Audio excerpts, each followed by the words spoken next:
Welcome to the Learning Ideas Conference winter event interviews. And I'm David Guralnick, and I'm here with Fernando Salvetti. And Fernando is the founder and CEO of Logosnet and eReal, which is a mixed reality learning experience system, and probably more than that. And we'll be talking about that and more over this time. So Fernando, it's great to have you with us. Hello, thank you, David, for inviting me. Happy to be here. Great. Well, if you can tell everybody just a little bit about eReal and the set of capabilities and media and how learning by doing and how everything works, and then we can kind of take it from there. Oh yeah, eReal basically is an immersive environment in order to really enhance experiences, educational and learning experiences inside an environment that is mixed reality or hybrid reality, because there are a number of sensorized objects, the Internet of Things, and the interaction is in between real human beings, digital humans, and sensorized and digitized objects. So, for example, you press a button into the real world, and something digitized happen on a wall. Or you are talking with an avatar and to an avatar that is speaking from a wall, and something more is happening inside the physical classroom. For example, some wind or a light starts to illuminate a corner.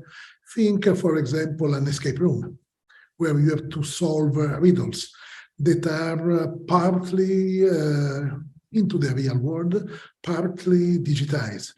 Or think a medical simulation with avatars performing as patients, as relatives, and the real people learning how to perform with this type of patient inside a highly digitized mixed reality environment. Or the same, management, organizational behavior. We are across industries in terms of experiences that we have used to design. Great. So when you talk about mixed reality experience, so what kind of setup do you have? And I know that I've seen some of these myself. So you need, I think, in general, for the full mixed reality experience, you're talking about something that's in a physical room and images are projected. So can you talk a little bit more about what the experience is like and where it would take place? Basically, we need one wall or one transparent surface to a real project, and we embed one or more walls, ideally at least three, with LiDARs that are working as proximity sensors and are enabling gesture shaping and touch interaction with the projected surfaces, one or more walls. The walls may be really brick and mortar, or we have used to install a pop-up, a portable pop-up, that is ready approximately in 4 hours. And that's all, because basically we need the projectors, ultra-short projectors. We need a pretty flat or curved surface, at least one, where we are needed to display images and videos, 3D, 4D, sometimes basically 2D, and a server. We have used to design and assemble our own servers, and a broadband internet connection, mainly if learners are in need to interact with the digital humans, because in this case we have to upload in real time the audio caption in order to have it downloaded in a couple of milliseconds. But basically it's easy and is a glasses-free environment. All what we do is glasses-free. Then if you have a need to embed, to merge wearable augments, head-mounted displays, or other devices in order to enhance augmented reality effects or mixed reality effects, why not? But basically the experience, the immersive experience, is and happens inside a glasses-free environment.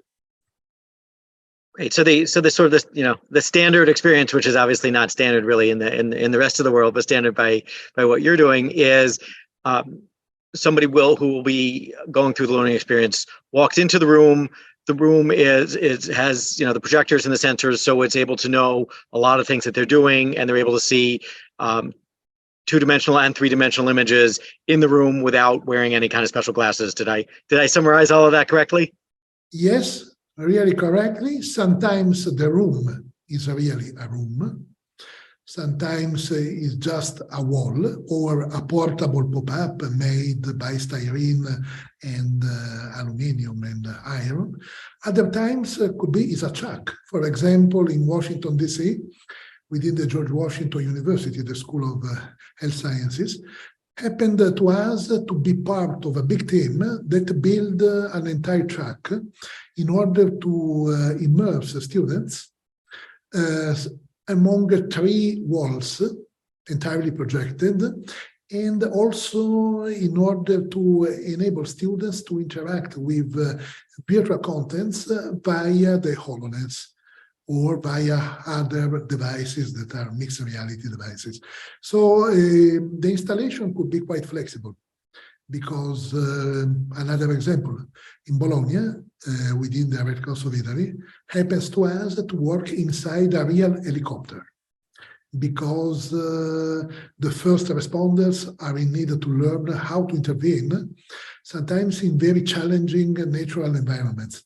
So the helicopter is the immersive environment where we are expected to work in a way that is always immersive. So always is an immersive experience based and enhanced by mixed reality tools. Right. So sometimes the room is the place where the experience takes place. Sometimes a realistic environment, such as a helicopter, is where the experience takes place, and you can layer things on top of the real environment. And then we talked a little bit then about the truck option, and the advantage of that then is that the environment is mobile, so you can drive the truck presumably very, very carefully. Somebody can drive the truck from one location to another, so that you can reach a wider audience, and they don't all have to be able to come to where the location is. In this case, is the truck that is expected to reach the local audience, changing audience each couple of days, in order to really enlarge the number of people expected to jump into the truck. We are talking about 6,000 people per year, approximately. So a huge number of students. Other ways, our experiences may be installed as temporary installations inside the museums, inside scientific and technological parks. Happened in Riyadh, Saudi Arabia, to install an aerial, a portable aerial, inside a Bedouin tent that was mounted into the hallway of an hotel. Downtown Riyadh, 4 or 5 stars hotel, a Bedouin tent in a hallway, inside the traditional carpets, the traditional coffee, the traditional tea, and 4 tents entirely projected with 3D images made interactive. People sitting on the carpets, enabled to interact by the flick of their hands, in this case, with projected contents about insurance acumen, about leadership development, about reinsurance agreements negotiation. So quite tough tasks, mixing and matching technical and professional skills with behavioral and many communication-related skills in order to challenge people inside an immersive environment instead of a more traditional classroom. The delivery was 50 and 50%, 50 into distant, 50% remotely, directly from Switzerland in this case, because this is a project co-designed with the St. Gall Business School from the German-speaking part of Switzerland. Wow. That's quite a set of experiences. It's really sort of limited only by someone's imagination, I think, at this point. Let me ask a slightly different question. So if someone is in one of the learning experiences and they're in one of the immersive experiences, what are the ways that they can get a sense of how their performance is going. How are they doing? So if you're in a medical simulation and you're expected to be solving a patient's problem, how do you know how well that's working in this kind of environment? In medical simulation, it's a little bit easier because you have to save a patient usually. In general, also inside a medical setting, but mainly for organizational behavior related training, we provide feedback, behavioral feedback in real time, ongoing the immersive experience. So we provide a number of key performance indicators about the oral or spoken communication. We provide feedback and specific indicators about the paraverbal and the not verbal cues and indicators, for example, the tone of the voice, the pace of the voice, specific areas where the hertz or the decibels that are measured by our technical tools designed to provide real-time feedback are measured and are, let's say, a little bit out of the average expected range. Other times we use sociometric badges. Originally, sociometric badges were invented and developed in Boston by MIT many years ago. Then they lose interest in this type of tools in order to provide specific behavioral feedback. We decided were interesting, and we decided to keep alive this type of approach. So we designed our own sociometric badges, mainly to provide behavioral feedback. So museums are not usually in need of feedbacks, excluding tracking specific questions that visitors are asking the digital humans that we designed and we install inside museums. Behavioral training, general management, leadership, customer care, as well as medical simulation, as well as STEM education, mainly for higher education institutions, are really in need to be delivered with real-time feedback.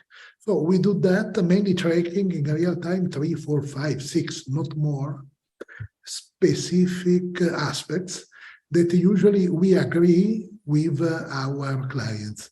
Ideally, we co-design and we take together the decisions, not only about the immersive scenarios that are the base for the immersive experience, but about the behavioral indicators, and first of all, about the learning objects.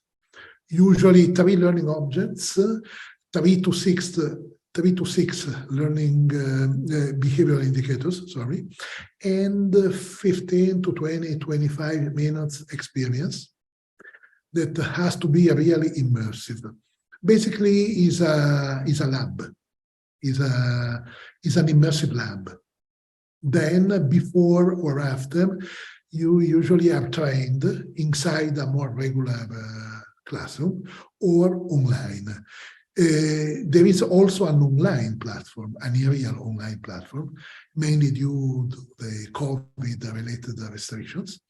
And jumping into our cloud-based platform, you can start familiarizing with the same environment that you are expected to find into a brick-and-mortar facility. That is basically a phygital installation, physical and digital all together, because at the end, real is the merging of real and virtual worlds inside a room, or at least onto a wall.